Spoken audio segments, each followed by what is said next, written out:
Hello student, welcome back to my Prayas channel. आपका इस channel पे स्वागत है। हम लोग जो है स्टार्ट किए थे स्टूडेंट बीपीएससी एईडीओ का प्रैक्टिस सेट, और ये जो है प्रैक्टिस सेट है प्लेटफॉर्म के द्वारा निकाला गया है।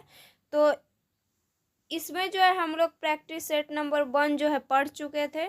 आज जो है हम लोग पढ़ेंगे प्रैक्टिस सेट नंबर 2। और इसमें जो है हम लोग प्रैक्टिस सेट जो है पढ़ रहे थे स्टूडेंट, वो पढ़ रहे थे जनरल स्टडीज का। तो आपको जो है जनरल स्टडीज में जो है कितना क्वेश्चन आता है, तो जनरल स्टडीज में जो है 100 क्वेश्चन आता है। और ऐसे जो है इसका एग्जाम होगा वो 3 पेपर में होगा। तो पेपर फर्स्ट में होगा लैंग्वेज का होगा, जिसमें जिसमें जो है हिंदी और इंग्लिश दोनों का रहेगा। तो अंग्रेजी जो है 30 नंबर का रहेगा और हिंदी 70 नंबर का रहेगा आपका।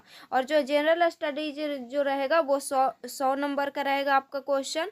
और थर्ड जो पेपर आएगा वो आएगा जनरल एप्टीट्यूड। इसको भी जो है 100 नंबर का जो है क्वेश्चन आएगा इसका भी। तो जो भी स्टूडेंट प्रैक्टिस सेट नंबर 1 नहीं पढ़े हैं वो पिछले वाले वीडियो में जाके पढ़ सकते हैं। आज जो है हम लोग पढ़ेंगे स्टूडेंट वो है प्रैक्टिस सेट नंबर 2। तो जिनका भी अभी बीपीएससी एईडीओ का एग्जाम है उनके लिए जो है ये क्वेश्चन बहुत ज़्यादा इंपॉर्टेंट है। तो इस वीडियो को जो है पूरा देखिएगा। और जो भी स्टूडेंट इस चैनल पर नए हैं इस चैनल को जो है ज़रूर सब्सक्राइब कीजिएगा। तो आज का जो है हम लोग का फर्स्ट क्वेश्चन है स्टूडेंट, अभी कथन और कारण दिया हुआ है इसमें। तो अभी कथन जो है दिया हुआ है, व्यतिकरण की घटना में ऊर्जा का पुनर्वितरण होता है, विनाश नहीं। तो ये सही है स्टूडेंट कि व्यतिकरण की जो घटना होती है उसमें ऊर्जा का पुनर्वितरण होता है, विनाश नहीं होता है। और कारण दिया हुआ है, व्यतिकरण की घटना ऊर्जा संरक्षण के सिद्धांत का पालन नहीं करती। तो ये जो है गलत है। व्यतिकरण की घटना जो है ऊर्जा संरक्षण के सिद्धांत का जो है पालन करता है। तो इसका आंसर हो जाएगा आपका ऑप्शन नंबर सी। ए सही है लेकिन आर जो है गलत है, कारण जो दिया हुआ है वो गलत है। क्वेश्चन नंबर 2, ऊष्मागतिकी के प्रथम नियम के संबंध में निम्नलिखित में से कौन सा कथन गलत है। तो ऊष्मागतिकी के प्रथम नियम के संबंध में जो है कथन दिया हुआ है, तो फर्स्ट कथन दिया हुआ है यह ऊर्जा संरक्षण के नियम का एक रूप है। तो यह जो है ऊर्जा संरक्षण के नियम का एक रूप है। तो ये सही है। सेकंड जो है ऑप्शन दिया हुआ है, यह बताता है कि किसी विलगित निकाय की कुल ऊर्जा स्थिर रहती है। तो यह भी सही है। थर्ड ऑप्शन दिया हुआ है, यह ऊर्जा प्रवाह की दिशा के बारे में जानकारी देता है। तो नहीं, ये गलत है। और फोर्थ ऑप्शन है, इसके अनुसार किसी चक्रीय प्रक्रम में निकाय को दी गई ऊष्मा निकाय द्वारा किए गए कार्य के बराबर होता है। तो ये सही है। तो इसमें जो है पूछा था कि कौन सा कथन जो है असत्य है, मतलब गलत है। तो इसका आंसर हो जाएगा आपको ऑप्शन नंबर सी। क्वेश्चन है स्टूडेंट क्वेश्चन नंबर 3, सूची 1 को सूची 2 से सुमेलित कीजिए। तो सूची 1 में दिया हुआ है मूल बल और सूची 2 में दिया हुआ है इसके विनिमय कण, और इसको जो है मिलान करना है। तो फर्स्ट में दिया हुआ है परवल नाभिकीय बल। तो परवल नाभिकीय बल का जो है कण क्या होगा, तो इसका जो है कण होगा ग्लूऑन। क्या होगा, ग्लूऑन होगा। नेक्स्ट है दुर्बल नाभिकीय बल। तो दुर्बल नाभिकीय बल का जो है कण क्या होगा, तो इसका होगा कण डब्लू और जेड बोसॉन। नेक्स्ट है विद्युत चुंबकीय बल। विद्युत चुंबकीय बल का कण क्या होगा, तो ये होगा फोटोन। नेक्स्ट है गुरुत्वाकर्षण बल। तो गुरुत्वाकर्षण बल का जो है कण क्या होगा, तो ग्रेविटॉन होगा। तो फर्स्ट का हो गया स्टूडेंट 2, सेकंड का 4, थर्ड का 1 और फोर्थ का 3। तो इसका आंसर हो जाएगा आपका option number C. Question number 4, नाभिकीय रिएक्टर में मंदक का मुख्य कार्य क्या है। तो नाभिकीय रिएक्टर में मंदक का मुख्य कार्य क्या है, तो तीव्र न्यूट्रॉन की गति को धीमा करना। तो इसका आंसर हो जाएगा option number B. Question number 5, किसी घूर्णन करते हुए पिंड के लिए यदि कोई बाह्य आघूर्ण न लगाया जाए तो कौन सी भौतिक राशि संरक्षित रहती है। तो इसमें जो है कोणीय संवेग जो है भौतिक राशि होता है वो संरक्षित रहता है। तो इसका आंसर हो जाएगा ऑप्शन नंबर बी। क्वेश्चन है स्टूडेंट क्वेश्चन नंबर 6, एक आदर्श ट्रांसफार्मर के लिए निम्नलिखित में से क्या सत्य है, मतलब सही है। तो एक आदर्श ट्रांसफार्मर के लिए क्या होना चाहिए, तो फर्स्ट कथन जो है दिया हुआ है, निर्गत शक्ति निवेशी शक्ति से अधिक होती है। तो ये सही है कि निर्गत शक्ति जो है निवेशी शक्ति से अधिक होती है, तो नहीं, ये जो है गलत है स्टूडेंट। निर्गत शक्ति जो है निवेशी शक्ति से कम होता है। सेकंड ऑप्शन दिया हुआ है इसकी दक्षता 100% होता है, तो ये सही है। तो इसका आंसर हो जाएगा आपका ऑप्शन नंबर बी। इसमें से पूछा था कि कौन सा कथन सही है। नेक्स्ट क्वेश्चन है क्वेश्चन नंबर 7। एक धूमकेतु सूर्य की अत्यधिक दीर्घवृत्तीय कक्षा में परिक्रमा करता है, निम्न में से कौन सी राशि इसके संपूर्ण कक्षा में समान रहेगी। तो एक धूमकेतु सूर्य की अत्यधिक दीर्घवृत्तीय कक्षा में परिक्रमा करता है, तो निम्न में कौन सी राशि जो है इसके संपूर्ण कक्षा में जो है समान रहेगी। तो इसमें जो है कोणीय संवेग समान रहेगा और कुल ऊर्जा जो है समान रहेगा। तो इसका आंसर हो जाएगा option number C. Question number 8। एक आदर्श विलयन के संबंध में निम्नलिखित में से कौन सा कथन सत्य है, मतलब सही है। तो आदर्श विलयन में पूछा है कि कौन सा कथन जो है सही है, तो फर्स्ट ऑप्शन इसका दिया हुआ है, यह रॉल्ट के नियम का पालन नहीं करता। तो ये जो है गलत है स्टूडेंट। सेकंड ऑप्शन है मिश्रण की एंथैल्पी शून्य नहीं होती है, ये भी गलत है। नेक्स्ट ऑप्शन है मिश्रण का आयतन शून्य होता है, तो ये सही है। तो इसका आंसर हो जाएगा आपका option number C. Question number 9। P block तत्वों के संबंध में निम्नलिखित में से कौन सा कथन गलत है। इसमें जो है पी ब्लॉक तत्व के संबंध में कथन दिया हुआ है, पूछा है कौन सा कथन गलत है। तो फर्स्ट ऑप्शन है इसमें धातु, अधातु और उपधातु सभी शामिल हैं, तो ये सही है कि पी ब्लॉक में जो है धातु, अधातु और उपधातु सभी जो है शामिल है। सेकंड ऑप्शन दिया हुआ है इसका समान इलेक्ट्रॉनिक विन्यास NS2MP बन होता है, तो ये जो है गलत है स्टूडेंट। इसका जो है समान इलेक्ट्रॉनिक विन्यास इतना नहीं होता है। नेक्स्ट ऑप्शन है वर्ग में नीचे जाने पर आध्यात्मिक गुण बढ़ता है, तो ये सही है। नेक्स्ट ऑप्शन है हैलोजन अत्यधिक विद्युत ऋणात्मक तत्व होते हैं, तो ये भी सही है। तो इसका आंसर हो जाएगा आपका option number B. Question number 10। सूचीबन को सूची 2 से सुमेलित कीजिए। तो सूचीबन में दिया हुआ है ठोस का प्रकार और सूची 2 में दिया हुआ है इसका उदाहरण, और इसको जो है मिलान करना है। तो फर्स्ट में दिया हुआ है आयनिक ठोस, तो आयनिक ठोस का जो है एग्जाम्पल क्या होगा इसमें, तो आयनिक ठोस का एग्जाम्पल है NaCl सोडियम क्लोराइड। नेक्स्ट है सहसंयोजक ठोस, तो सहसंयोजक ठोस का जो है एग्जाम्पल क्या होगा, तो इसका एग्जाम्पल होगा हीरा। नेक्स्ट है आणविक ठोस, आणविक ठोस का जो है एग्जाम्पल क्या होगा, तो आणविक ठोस का एग्जाम्पल होगा बर्फ। नेक्स्ट है धात्विक ठोस, धात्विक ठोस का एग्जाम्पल है कॉपर। तो फर्स्ट का हो गया 4, सेकंड का 1, थर्ड का 2 और फोर्थ का 3, तो इसका आंसर हो जाएगा आपका option number B. Question number 11। जब इथेनॉल को 443 केल्विन पर सांद्र सल्फ्यूरिक अम्ल के साथ गर्म किया जाता है, तो मुख्य उत्पाद क्या होता है। इसका जो है मुख्य उत्पाद होगा एथीन, तो इसका आंसर हो जाएगा ऑप्शन नंबर बी। क्वेश्चन है स्टूडेंट क्वेश्चन नंबर 12। उप सहसंयोजक यौगिक दिया हुआ है, इसमें कोबाल्ट की ऑक्सीकरण संख्या क्या है, तो इसका जो है कोबाल्ट का ऑक्सीकरण संख्या हो जाएगा +3। नेक्स्ट क्वेश्चन है क्वेश्चन नंबर 13। निम्नलिखित में से कौन सा कार्बोहाइड्रेट अपचायी शर्करा नहीं है। तो कौन सा कार्बोहाइड्रेट जो है अपचायी शर्करा नहीं है, तो फर्स्ट ऑप्शन है ग्लूकोज, सेकंड ऑप्शन है फ्रुक्टोज, थर्ड ऑप्शन है लैक्टोज और फोर्थ ऑप्शन है सुक्रोज। तो अपचायी शर्करा जो है इसमें कौन नहीं है, तो सुक्रोज नहीं है, तो इसका आंसर हो जाएगा option number D. Next question है क्वेश्चन नंबर 14। अभिकथन और कारण जो है इसमें दिया हुआ है। तो अभिकथन दिया हुआ है फ्लोरीन केवल 1 ऑक्सीकरण अवस्था प्रदर्शित करता है, जबकि अन्य हाइड्रोजन धनात्मक ऑक्सीकरण अवस्थाएं भी प्रदर्शित करते हैं, तो ये सही है। कारण दिया हुआ है स्टूडेंट फ्लोरीन सबसे अधिक विद्युत ऋणात्मक तत्व है, इसमें डी कक्षक नहीं होते हैं, तो ये भी सही है।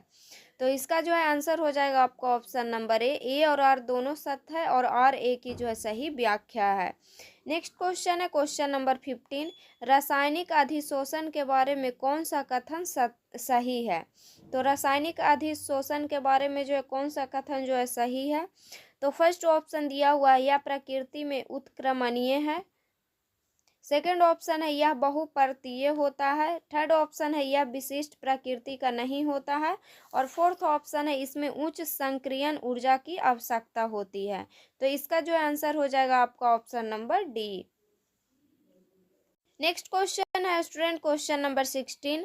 अभिकथन और कारण जो है इसमें दिया हुआ है। तो अभिकथन दिया हुआ है स्टूडेंट, जाइलम जल और खनिजों के परिवहन के लिए उत्तरदायी है। तो ये जो है सही है कि जाइलम जो है जल और खनिजों के परिवहन के लिए जो है उत्तरदायी होता है। कारण दिया हुआ है, जाइलम में शिव नालिकाएं और वाहिकाएं मुख्य जल संचालन तत्व है। तो ये भी सही है। तो इसका आंसर हो जाएगा आपका ऑप्शन नंबर ए और आर दोनों सत्य है, लेकिन आर ए की सही व्याख्या है। नेक्स्ट क्वेश्चन है स्टूडेंट क्वेश्चन नंबर 17। कोशिका चक्र सेल साइकिल के संबंध में निम्नलिखित में से कौन सा कथन गलत है। तो सेल साइकिल के संबंध में जो है कथन दिया हुआ है। तो फर्स्ट कथन है, जीवन प्रावस्था में कोशिका उपापचयी रूप से सक्रिय होती है और बढ़ती है। तो ये सही है कि जीवन जो प्रावस्था होता है इसमें कोशिका जो है उपापचयी रूप से सक्रिय होता है और बढ़ता है। सेकंड ऑप्शन है, इस प्रावस्था में डीएनए का संश्लेषण होता है। तो ये भी सही है। थर्ड ऑप्शन है, G2 प्रावस्था में प्रोटीन का संश्लेषण होता है। ये भी सही है। और फोर्थ ऑप्शन है, अंतरा अवस्था मतलब इंटरफेज कोशिका चक्र का सबसे छोटा चरण है। तो नहीं, ये गलत है। तो इसका आंसर हो जाएगा option number D. Question number 18। जैव प्रौद्योगिकी में प्रतिबंधन एंजाइमों का उपयोग किसके लिए किया जाता है। तो ये किया जाता है डीएनए को विशिष्ट स्थानों पर काटने के लिए। तो इसका आंसर हो जाएगा option number B. Question number 19। सूची 1 को सूची 2 से सुमेलित कीजिए। तो सूची 1 में दिया हुआ है संघ का नाम और सूची 2 में दिया हुआ है इसके विशिष्ट लक्षण, और इसको जो है मिलान करना है। तो फर्स्ट में है स्टूडेंट पोरीफेरा। पोरीफेरा का विशिष्ट इसका जो है लक्षण क्या है, इसका लक्षण है नाल तंत्र। नेक्स्ट है सिलेंट्रेटा। सिलेंट्रेटा का लक्षण क्या होता है, तो दंश कोशिकाएं होता है इसमें। नेक्स्ट है आर्थ्रोपोडा। आर्थ्रोपोडा का लक्षण होता है संयुक्त उपांग।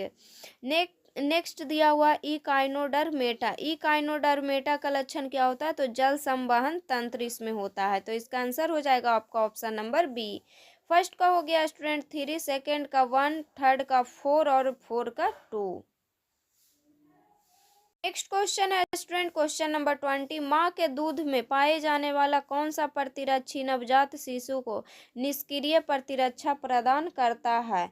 तो IgA करता है। तो इसका आंसर हो जाएगा option number A. Question number 21। निम्नलिखित में से कौन एक जीवाणु जनित यौन संचारित रोग है।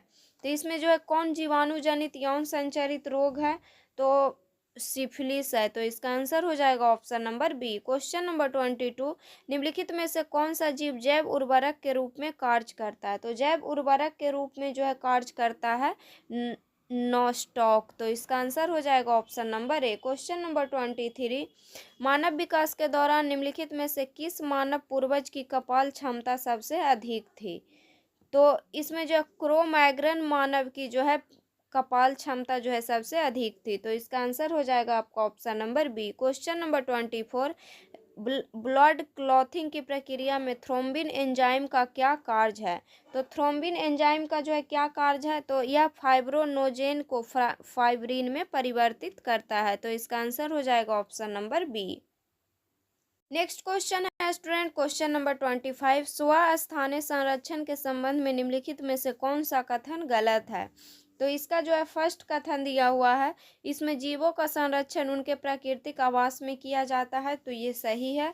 सेकंड ऑप्शन है राष्ट्रीय उद्यान और वन जीव अभ्यारण्य इसके उदाहरण है। तो ये भी सही है। थर्ड ऑप्शन दिया हुआ है यह एक महंगी और जटिल प्रक्रिया है। तो नहीं, ये गलत है। और फोर्थ ऑप्शन है इसमें संपूर्ण पारिस्थितिकी तंत्र की रक्षा की जाती है। तो ये भी सही है। तो इसका आंसर हो जाएगा आपका ऑप्शन नंबर सी, क्योंकि जो है इसमें चूज करना था स्टूडेंट कि कौन सा कथन गलत है। Question number 26। प्रकाश रासायनिक धूम कोहरा के संबंध में कौन सा कथन सही है। तो फर्स्ट कथन दिया हुआ है यह मुख्य रूप से सल्फर डाइऑक्साइड और धुएं का मिश्रण है। तो नहीं, ये गलत है। सेकंड ऑप्शन है यह सर्दियों के दौरान ठंडे और नम मौसम में बनता है। तो नहीं, ये भी गलत है। थर्ड ऑप्शन दिया हुआ है, इसमें ओजोन और पर ऑक्सी एसिटाइल नाइट्रेट जैसे द्वितीय प्रदूषक होते हैं, तो ये सही है। तो इसका आंसर हो जाएगा option number C. Next question है स्टूडेंट, क्वेश्चन नंबर 27, सूची 1 को सूची 2 से सुमेलित कीजिए। तो सूची 1 में दिया हुआ है आंदोलन का नाम और सूची 2 में दिया हुआ है इसके मुख्य स्टूडेंट, सूची 1 में दिया हुआ है प्रोटोकॉल या आंदोलन का नाम और सूची 2 में दिया हुआ है इसके मुख्य चिंता, और इसको जो है मिलान करना है। तो फर्स्ट में दिया हुआ है चिपको आंदोलन। चिपको आंदोलन का जो है इसका जो है मुख्य विशेषता के इसका वनों का संरक्षण। नेक्स्ट है क्योटो प्रोटोकॉल हो जाएगा green house gas. Montreal protocol इसमें हो जाएगा ओजोन परत। नेक्स्ट है पृथ्वी शिखर सम्मेलन हो जाएगा जैव विविधता। तो इसका आंसर हो जाएगा आपका ऑप्शन नंबर ए। फर्स्ट का हो गया स्टूडेंट 4, सेकेंड का 1, थर्ड का 2 और फोर्थ का 3। क्वेश्चन नंबर 28, अकीरीय युग्म प्रभाव आवर्त सारणी के किन समूहों के भारी तत्वों में अधिक प्रमुख होता है? तो ये जो है होता है स्टूडेंट समूह 13, 14 और 15 में। तो इसका आंसर हो जाएगा option number B. Question number 29, एक व्यक्ति अपनी ऊंचाई एच का पूर्ण प्रतिबिंब एक समतल दर्पण में देखना चाहता है जो दीवार पर लगा हुआ है। दर्पण का निचला सिरा व्यक्ति की आंखों के स्तर से कितने नीचे होना चाहिए? तो इसमें जो है व्यक्ति की आंखों के स्तर और पैरों के स्तर के मध्य बिंदु पर जो है होना चाहिए। तो इसका आंसर हो जाएगा option number C. Next question है स्टूडेंट, क्वेश्चन नंबर 30, बायोस किसका एक उदाहरण है? तो बायोस जो है फर्मवेयर का उदाहरण है। तो इसका आंसर हो जाएगा option number B. Question number 31, भारतीय अंतरिक्ष अनुसंधान संगठन का लक्ष्य किस वर्ष तक भारत अंतरिक्ष स्टेशन का पहला मॉड्यूल लॉन्च करना है? तो इसको जो है 2028 तक जो है लॉन्च करना है। तो इसका आंसर हो जाएगा option number B. Next question है क्वेश्चन नंबर 32, भारत का पहला पूर्णतः डिजिटल साक्षर राज्य किसे घोषित किया गया? तो ये किया गया है केरल को। क्वेश्चन नंबर 33, सूर्या का नाम का एआई मॉडल किस संगठन द्वारा विकसित किया गया है? तो सूर्या नाम का एआई मॉडल जो है विकसित किया गया है नासा के द्वारा। तो इसका आंसर हो जाएगा option number A. Question number 34, Bharat ने अंडर-20 विश्व कुश्ती चैंपियनशिप 2025 में कितने स्वर्ण पदक जीता? तो भारत ने जो है अंडर-20 विश्व कुश्ती चैंपियनशिप 2025 में जो है 2 स्वर्ण पदक जीता है। तो इसका आंसर हो जाएगा आपका option number C. Question number 35, 27 अगस्त 2025 से अमेरिका द्वारा भारत पर कितना प्रतिशत अतिरिक्त टैरिफ लगाया गया? तो टैरिफ जो है लगाया गया था स्टूडेंट 25%। तो इसका आंसर हो जाएगा आपका ऑप्शन नंबर ए। नेक्स्ट क्वेश्चन है स्टूडेंट क्वेश्चन नंबर 36, 26 अगस्त 2025 को बिहार के मुख्यमंत्री नीतीश कुमार की अध्यक्षता राज्य मंत्रिपरिषद की बैठक में कितने देशों के लिए अंतर्राष्ट्रीय उड़ान की मंजूरी दी गई? तो ये जो है दिया गया है स्टूडेंट 5 देशों के लिए जो है अंतर्राष्ट्रीय उड़ान की मंजूरी दी गई है। Question number 37, new development bank का उपाध्यक्ष और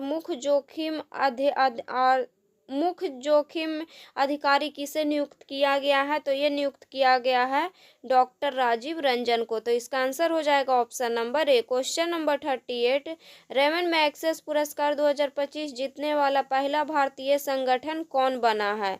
तो ये जो है बना है स्टूडेंट एजुकेट गर्ल्स। तो इसका आंसर हो जाएगा ऑप्शन नंबर ए। नेक्स्ट क्वेश्चन है स्टूडेंट क्वेश्चन नंबर 39, खेलो इंडिया वाटर स्पोर्ट्स फेस्टिवल 2025 में शीर्ष स्थान किस राज्य ने हासिल किया है? तो इसमें जो है शीर्ष स्थान हासिल किया है मध्य प्रदेश ने। क्वेश्चन नंबर 40, विश्व स्वास्थ्य संगठन ने किस देश को रूबेला मुक्त घोषित किया है? तो WHO ने जो है रूबेला मुक्त घोषित किया है नेपाल को। तो इसका आंसर हो जाएगा option number B. Question number 41, Indian film festival of Melbourne 2025 में सर्वश्रेष्ठ फिल्म का पुरस्कार किसने जीता है? तो सर्वश्रेष्ठ फिल्म का पुरस्कार जीता है होम बाउंड ने। क्वेश्चन नंबर 42, नेपाल नेपाल पर्यटन बोर्ड ने किसके साथ अपने देश के पर्यटन को बढ़ावा देने के लिए साझेदारी की है? तो नेपाल पर्यटन बोर्ड ने जो है टिकटॉक को जो है पर्यटन को बढ़ावा देने के लिए साझेदारी की है। तो इसका आंसर हो जाएगा option number A. Question number 43, प्रथम विश्व मानव रोबोट खेल 2025 का आयोजन किस देश में किया गया? तो यह किया गया है चीन में। तो इसका आंसर हो जाएगा option number D. Question number 44, भारतीय रेलवे द्वारा देश का पहला हटाने योग्य सौर पैनल प्रणाली की शुरुआत किस शहर में की गई है? तो ये जो है किया गया है वाराणसी में। तो इसका आंसर हो जाएगा option number B. Question number 45, Bihar की नमिता कुमारी ने यूरोप के सबसे ऊंची पर्वत चोटी माउंट एवरेस्ट पर तिरंगा फहराया है। वे वर्तमान में किस बैंक में कार्यरत हैं? तो ये जो है वर्तमान में भारतीय स्टेट बैंक ऑफ इंडिया में कार्यरत हैं। तो इसका आंसर हो जाएगा option number B. Next question है student, question number 46, Mangal Pandey ने मार्च 1857 ईस्वी में कहाँ विद्रोह किया? तो मंगल पांडे ने मार्च 1857 ईस्वी में जो है विद्रोह कहाँ किए थे? तो ये किए थे बैरकपुर में। क्वेश्चन नंबर 47, निम्नलिखित में से किनसे निर्धारित होता है कि भारत का संविधान परिसंघीय है? तो किनसे निर्धारित होता है कि भारत का संविधान जो है परिसंघीय है? तो केंद्र और राज्यों के बीच शक्तियों का वितरण से जो है ये निर्धारित होता है। क्वेश्चन नंबर 48, निम्न में से कौन सी जोड़ी सही नहीं है? तो कौन सा जोड़ा जो है इसमें सही नहीं है? तो फर्स्ट ऑप्शन दिया हुआ है इंडिया विंस फ्रीडम। तो इंडिया विंस फ्रीडम पुस्तक के लेखक कौन है? तो दिया हुआ है मौलाना अब्दुल कलाम आज़ाद। तो ये सही है। नेक्स्ट है हिंद स्वराज पुस्तक है और इसके लेखक दिया हुआ बाल गंगाधर तिलक। तो ये जो है गलत है। नेक्स्ट दिया हुआ है डिस्कवरी ऑफ इंडिया। तो डिस्कवरी ऑफ इंडिया के लेखक थे जवाहरलाल नेहरू। तो ये भी सही है। नेक्स्ट है अनहैप्पी इंडिया पुस्तक के लेखक थे लाला लाजपत राय। तो ये भी सही है। तो इसका आंसर हो जाएगा आपका ऑप्शन नंबर बी, क्योंकि जो है इसमें पूछा था स्टूडेंट कि कौन सा सही नहीं है। क्वेश्चन नंबर 49, किसके कार्यकाल में कलकत्ता, मद्रास तथा बम्बई विश्वविद्यालय स्थापित किए गए? तो ये किया गया है लॉर्ड कैनिंग के कार्यकाल में। तो इसका आंसर हो जाएगा option number B. Question number 50, योजना आयोग को नीति आयोग द्वारा प्रतिस्थापित किया गया। तो योजना आयोग को नीति आयोग द्वारा जो है प्रतिस्थापित किया गया है 1 जनवरी 2015 को। तो इसका आंसर हो जाएगा option number D. Next question है स्टूडेंट, क्वेश्चन नंबर 51, निम्नलिखित अधिकारियों पर विचार कीजिए। तो निम्नलिखित अधिकारियों पर विचार कीजिए। तो फर्स्ट में दिया हुआ है मंत्रिमंडल सचिव, सेकंड है मुख्य निर्वाचन आयुक्त, थर्ड ऑप्शन में संघीय मंत्रिमंडल सदस्य और फोर्थ में है भारत के मुख्य न्यायाधीश। इसके जो है अग्रता क्रम में इसका सही अनुक्रम है, इसको जो है क्रम में जो है सजाना है। तो इसका जो है फर्स्ट में हो जाएगा स्टूडेंट पहले भारत के मुख्य न्यायाधीश, फिर होगा संघीय मंत्रिमंडल सदस्य, इसके बाद हो जाएगा मुख्य निर्वाचन आयुक्त और उसके बाद हो जाएगा मंत्रिमंडल सचिव। तो इसका आंसर हो जाएगा आपका option number A. Question number 52, Bihar में घाघरा नदी गंगा नदी से कहाँ पर मिलती है? तो बिहार में जो है घाघरा नदी जो है गंगा नदी में जो है रेवलगंज में मिलती है। तो इसका आंसर हो जाएगा option number D. Next question है स्टूडेंट, क्वेश्चन नंबर 53, कैगा परमाणु ऊर्जा प्लांट स्थित है। तो कैगा परमाणु ऊर्जा प्लांट जो है कहाँ स्थित है? तो कर्नाटक में स्थित है। तो इसका आंसर हो जाएगा option number D. Question number 54, Jain धर्म के 23वें तीर्थकर कौन थे? तो जैन धर्म के 23वें तीर्थकर थे पार्श्वनाथ। क्वेश्चन नंबर 55, भारत में मौद्रिक नीति कौन घोषित करता है? तो भारत में जो है मौद्रिक नीति घोषित जो है करता है भारतीय रिजर्व बैंक। तो इसका आंसर हो जाएगा option number B. Question number 56, Amazon basin में एक बड़े मकान को क्या नाम दिया गया है जिसकी छत की तिरछी खड़ी ढाल होती है? तो इसका जो है नाम दिया गया है स्टूडेंट मलोका। तो इसका आंसर हो जाएगा option number B. Question number 57, Poona pact का उद्देश्य था। तो पूना पैक्ट का जो है उद्देश्य क्या था? तो दलित वर्ग का राजनीतिक प्रतिनिधित्व। तो इसका आंसर हो जाएगा option number A. Question number 58, Bharat में उष्णकटिबंधीय वर्षा वन पाए जाते हैं। तो भारत में जो है उष्णकटिबंधीय वर्षा वन जो है पाया जाता है फर्स्ट ऑप्शन में केरल में, सेकंड ऑप्शन है हिमाचल प्रदेश, थर्ड ऑप्शन है कर्नाटक और फोर्थ ऑप्शन है उपयुक्त में से एक से अधिक। तो भारत में जो उष्णकटिबंधीय वर्षा वन जो है हिमाचल प्रदेश में, केरल में और कर्नाटक में पाया जाता है। तो इसका आंसर हो जाएगा आपका option number D. Question number 59, Pakistan और द पार्टीशन ऑफ इंडिया किसने लिखा था? तो ये जो है लिखे थे डॉक्टर भीमराव रामजी अंबेडकर ने। तो इसका आंसर हो जाएगा ऑप्शन नंबर ए। क्वेश्चन है स्टूडेंट, क्वेश्चन नंबर 60, इनमें से कौन समाचार पत्र न्यू इंडिया से संबंधित थे? तो कौन सा जो है समाचार पत्र जो है न्यू इंडिया से संबंधित था? तो फर्स्ट ऑप्शन में दिया हुआ है सुरेंद्र नाथ बनर्जी, सेकंड ऑप्शन है एनी बेसेंट, थर्ड ऑप्शन है महात्मा गांधी और फोर्थ ऑप्शन है पंडित मोतीलाल नेहरू। तो न्यू इंडिया से जो है संबंधित थे कौन? तो एनी बेसेंट। तो इसका आंसर हो जाएगा option number B. Question number 61, Salim Ali पक्षी अभयारण्य स्थित है। तो सलीम अली पक्षी अभयारण्य कहाँ स्थित है? तो गोवा में। तो इसका आंसर हो जाएगा option number D. Question number 62, IUCN का मुख्यालय कहाँ है? तो IUCN का मुख्यालय स्विट्जरलैंड में है। तो इसका आंसर हो जाएगा option number C. Question number 63, Sindhu घाटी सभ्यता के प्रमुख नगर का नाम क्या है जिसका पश्चिमी एशिया से व्यापारिक संबंध था? तो उस नगर का नाम है कालीबंगा, और ये कालीबंगा कहाँ पड़ता है? तो राजस्थान में पड़ता है। तो इसका आंसर हो जाएगा option number C. Question number 64, मौर्यकालीन कांकनी किस धातु के बने सिक्के थे? तो ये जो है कांकनी जो है तांबा के जो है सिक्का था। तो इसका आंसर हो जाएगा option number A. Question number 65, Boston T party इतिहास की एक महत्वपूर्ण घटना किससे संबंधित है? तो बोस्टन टी पार्टी जो है किससे संबंधित है? तो अमेरिका का स्वतंत्रता संग्राम से संबंधित है। तो इसका आंसर हो जाएगा ऑप्शन नंबर ए। नेक्स्ट क्वेश्चन है स्टूडेंट, क्वेश्चन नंबर 66, मगध की प्रथम राजधानी कौन सी थी? तो मगध की प्रथम राजधानी थी राजगीर। कौन थी? राजगीर। तो इसका आंसर हो जाएगा ऑप्शन नंबर सी। पहले जो है इसका नाम क्या था स्टूडेंट? तो पहले इसका नाम था राजगृह या गिरिब्रज भी इसको बोलते थे। क्वेश्चन नंबर 67, इनमें से कौन क्रांतिकारी काकोरी ट्रेन कांड से संबंधित नहीं था? तो कौन क्रांतिकारी जो है काकोरी ट्रेन कांड से संबंधित नहीं था? तो फर्स्ट ऑप्शन में दिया हुआ है अशफाक उल्ला खां, सेकंड ऑप्शन है राम प्रसाद बिस्मिल, थर्ड ऑप्शन है प्रफुल्ल चाकी और फोर्थ ऑप्शन है ठाकुर रोशन सिंह। तो काकोरी ट्रेन कांड से जो है संबंधित इसमें जो प्रफुल्ल चाकी नहीं थे। तो इसका आंसर हो जाएगा option number C. Question number 68, Jharkhand का कोडरमा निम्नलिखित में से किस खनिज का प्रमुख उत्पादक है? तो कोडरमा में जो है किस खनिज का जो है प्रमुख उत्पादक है? तो अभ्रक का है। कहाँ का? अभ्रक जो है उत्पादन कोडरमा में सबसे ज्यादा होता है। तो इसका आंसर हो जाएगा option number B. Next question है स्टूडेंट, क्वेश्चन नंबर 69, भारत के किस स्थान पर सर्वाधिक वर्षा होती है? तो मासिन राम में जो है सबसे अधिक वर्षा होती है। तो इसका आंसर हो जाएगा option number B. Question number 70, Bharat में काली क्रांति संबंधित है। तो भारत में जो है काली क्रांति संबंधित किससे है? तो कच्चा तेल के उत्पादन से है। तो इसका आंसर हो जाएगा option number C. Question number 71, Lakshadweep कितने द्वीपों से बना है? तो लक्षद्वीप जो है 36 द्वीप से बना है। तो इसका आंसर हो जाएगा option number D. Question number 72, भारतीय राज्य त्रिपुरा को बांग्लादेश से जोड़ने वाला पुल मैत्री सेतु किस नदी पर बनाया गया है? तो ये जो है बनाया गया है फेनी नदी पर। किस नदी पर बनाया गया है? फेनी नदी पर। तो इसका आंसर हो जाएगा option number A. Question number 73, निम्नलिखित में से कौन सा देश क्वाड का सदस्य नहीं है?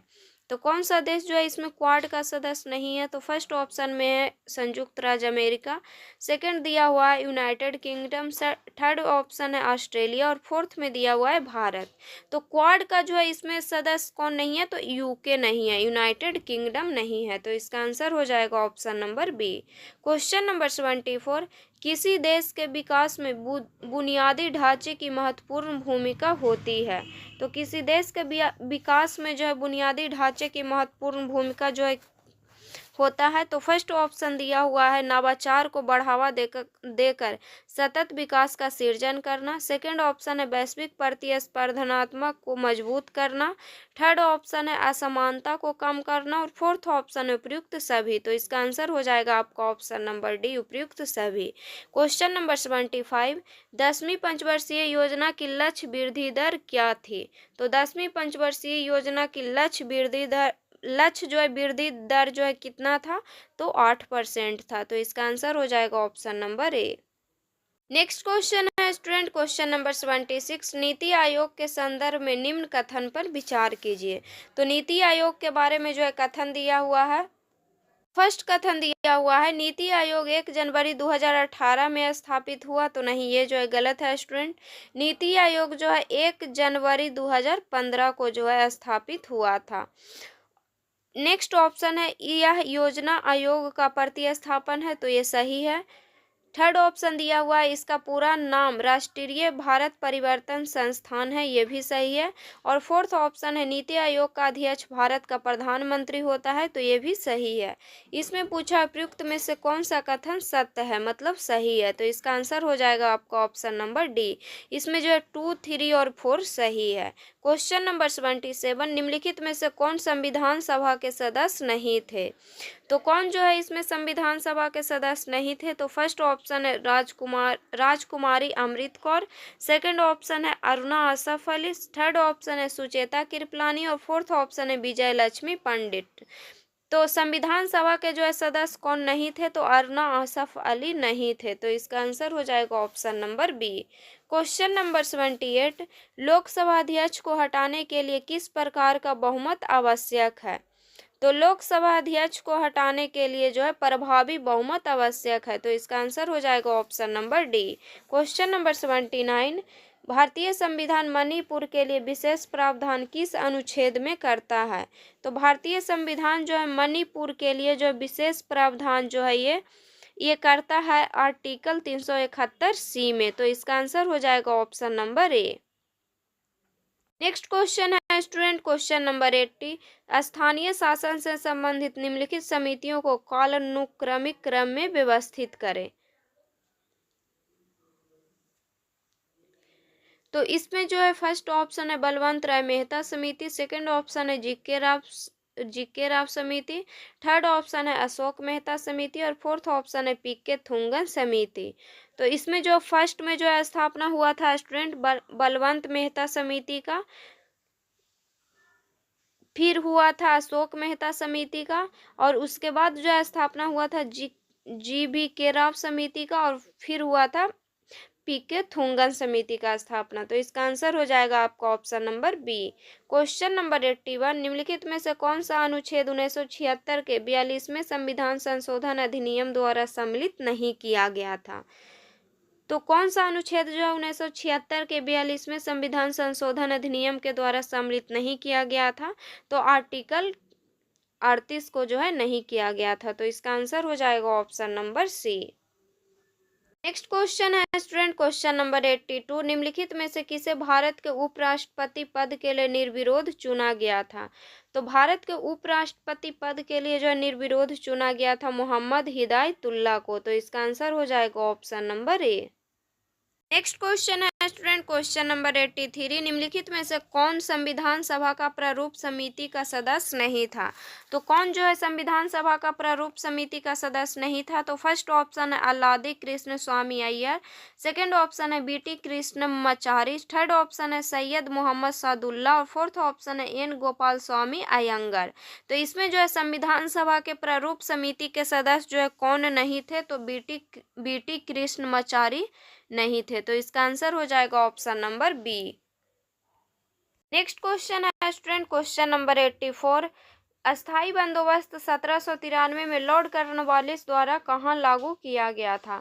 तो बंगाल, बिहार और उड़ीसा में लागू किया गया था। तो इसका आंसर हो जाएगा option number D. Question number 85, भारतीय अर्थव्यवस्था पर किनके खुले पत्रों ने लॉर्ड कर्जन को इस कदर विवश किया कि भारतीय सरकार को इसका आधिकारिक खंडन प्रकाशित करना पड़ा और साथ ही सुधारात्मक आर्थिक कदम भी उठाने पड़े? तो ये जो है कौन थे स्टूडेंट, तो ये थे आरसी दत्त। तो इसका आंसर हो जाएगा option number A. Question number 86, Toda जनजाति किस राज्य में पाई जाती है? तो टोडा जनजाति जो तमिलनाडु में पाया जाता है। तो इसका आंसर हो जाएगा option number B. Question number 87, निम्नलिखित में से कौन सा शिलाखंड मंदिर वास्तुकला का उदाहरण है? तो कौन सा शिलाखंड जो है मंदिर वास्तुकला का उदाहरण है? तो एलोरा का कैलाश मंदिर एलोरा का जो कैलाश मंदिर है जो है शिलाखंड मंदिर वास्तुकला का उदाहरण है। तो इसका आंसर हो जाएगा option number B. Question number 88, वर्ष 1928 से 29 के दौरान बिहार प्रांतीय कांग्रेस समिति के अध्यक्ष कौन थे? तो बिहार प्रांतीय कांग्रेस समिति के अध्यक्ष थे अनुग्रह नारायण सिंह। तो इसका आंसर हो जाएगा option number C. Question number 89, Hormuz जल डमरू मध्य निम्नलिखित में से किस किस खाड़ी के बीच स्थित है? तो ये जो है फारस के खाड़ी के बीच और ओमान के खाड़ी के बीच स्थित है। तो इसका आंसर हो जाएगा option number D. Next question है स्टूडेंट, क्वेश्चन नंबर 90, निम्नलिखित में से कौन सा नीति आयोग के कार्य है? तो इसमें जो है कौन सा नीति आयोग का कार्य है? तो फर्स्ट ऑप्शन दिया हुआ है ग्राम स्तर पर विश्वसनीय योजनाएं तैयार करने के लिए तंत्र विकसित करना और इन्हें सरकार के उच्च स्तरों पर उत्तरोत्तर एकीकृत करना। सेकंड ऑप्शन दिया हुआ है कार्यक्रम और पहलों के कार्यान्वयन के लिए प्रौद्योगिक उन्नयन और क्षमता निर्माण पर ध्यान केंद्रित करना। और थर्ड ऑप्शन दिया हुआ है राष्ट्रीय और अंतर्राष्ट्रीय प्रबुद्ध हस्तियों के साथ साझेदारी करना। तो इसमें जो है सभी जो है दिया हुआ है ये सब जो है नीति आयोग का कार्य है। तो इसका आंसर हो जाएगा option number B. Question number 91, Bihar कृषि रोड मैप 4 और मृदा स्वास्थ्य कार्ड योजना के निष्कर्षों के अनुसार राज्य के उत्तर पूर्वी जलोढ़ मैदानों की मिट्टी में किन सूक्ष्म पोषक तत्वों का व्यापक कमी है? तो इसमें जो है जस्ता और बोरॉन का जो है कमी है। तो इसका आंसर हो जाएगा option number A. Question number 92, Bihar सरकार द्वारा विकसित किए जा रहे इको टूरिज्म सर्किट का मुख्य उद्देश्य क्या है? तो इको टूरिज्म सर्किट का मुख्य उद्देश्य क्या है? तो राज्य के विभिन्न प्राकृतिक परिस्थितियों तंत्र को बढ़ावा देना है। तो इसका आंसर हो जाएगा option number B. Next question है क्वेश्चन नंबर 93, केंद्र सरकार की उड़ान योजना के तहत बिहार के किस हवाई अड्डे का विकास संचालन मिथिला क्षेत्र की हवाई कनेक्टिविटी में एक क्रांतिकारी परिवर्तन लाया है? तो ये जो है बिहार के कौन से हवाई अड्डा किया है? तो ये किया है दरभंगा हवाई अड्डा। तो इसका आंसर हो जाएगा option number B. Next question है स्टूडेंट क्वेश्चन नंबर 94, बिहार में वायु प्रदूषण की बढ़ती समस्या के मद्देनजर बिहार राज्य प्रदूषण नियंत्रण बोर्ड द्वारा स्थापित सतत परिवेशी वायु गुणवत्ता निगरानी स्टेशन का नेटवर्क मुख्य रूप से किन क्षेत्रों पर केंद्रित है? तो ये जो है केंद्रित है गंगा नदी के किनारे बसे प्रमुख शहरी केंद्र पर। तो इसका आंसर हो जाएगा option number B. Question number 95, 1966-67 में बिहार में आए भीषण अकाल का मुख्य भौगोलिक कारण और प्रभाव क्षेत्र क्या था? तो इसका जो है प्रभाव क्षेत्र था स्टूडेंट दक्षिण बिहार और छोटा नागपुर पठार में लगातार 2 मानसून विफल था। तो इसका आंसर हो जाएगा option number B. Question number 96, बौद्ध धर्म हिंदू धर्म के अंदर एक सुधार आंदोलन था, यह किसने कहा? तो यह जो है किसने कहा? तो B.A. स्मिथ ने कहा। तो इसका आंसर हो जाएगा option number A. Question number 97, Bharat छोड़ो आंदोलन के दौरान किस स्थानीय नेता के नेतृत्व में भागलपुर के सुल्तानगंज क्षेत्र में एक समानांतर सरकार स्थापित की गई और एक सशस्त्र प्रतिरोध बल का गठन किया गया? तो ये जो है किया गया था स्टूडेंट सियाराम सिंह के नेतृत्व में। तो इसका आंसर हो जाएगा option number B. Question number 98, असहयोग आंदोलन के दौरान बिहार में किसने काश्तकारों का नेतृत्व किया? तो असहयोग आंदोलन के दौरान जो है बिहार में जो है काश्तकारों का नेतृत्व किया है स्वामी विद्यानंद ने। तो इसका आंसर हो जाएगा option number A. Question number 99, Bihar का पहला दैनिक हिंदी अखबार बिहार बंधु किस वर्ष शुरू हुआ था? तो ये शुरू हुआ था 1872 ईस्वी में। तो इसका आंसर हो जाएगा option number C. Question number 100, Bihar के किस प्रमुख थियोफिस्ट और शिक्षाविद ने भारतीय सांस्कृतिक पुनरुत्थानवाद को बढ़ावा देकर राष्ट्रीय चेतना के नींव को मजबूत करने में महत्वपूर्ण भूमिका निभाई? तो ये जो है कौन निभाए थे? तो ये किए थे पूर्णेंद्ु नारायण सिन्हा। तो इसका आंसर हो जाएगा ऑप्शन नंबर बी। इसमें जो है 100 क्वेश्चन था स्टूडेंट, इसको जो है हम लोग पढ़ चुके हैं। और तो नेक्स्ट वीडियो में जो है हम लोग पढ़ेंगे प्रैक्टिस सेट नंबर 3। तो अगर वीडियो अच्छा लगे तो वीडियो को लाइक कीजिएगा और चैनल को सब्सक्राइब कीजिएगा। और जो भी स्टूडेंट इस चैनल पे नए हैं, इस चैनल को जो है ज़रूर सब्सक्राइब कीजिएगा। और जिनका भी अभी BPSC AEDO का एग्ज़ाम है, उनके लिए जो है ये क्वेश्चन बहुत ज़्यादा इम्पॉर्टेंट है, तो इसको जितना हो सके उतना आप रिविज़न कीजिएगा।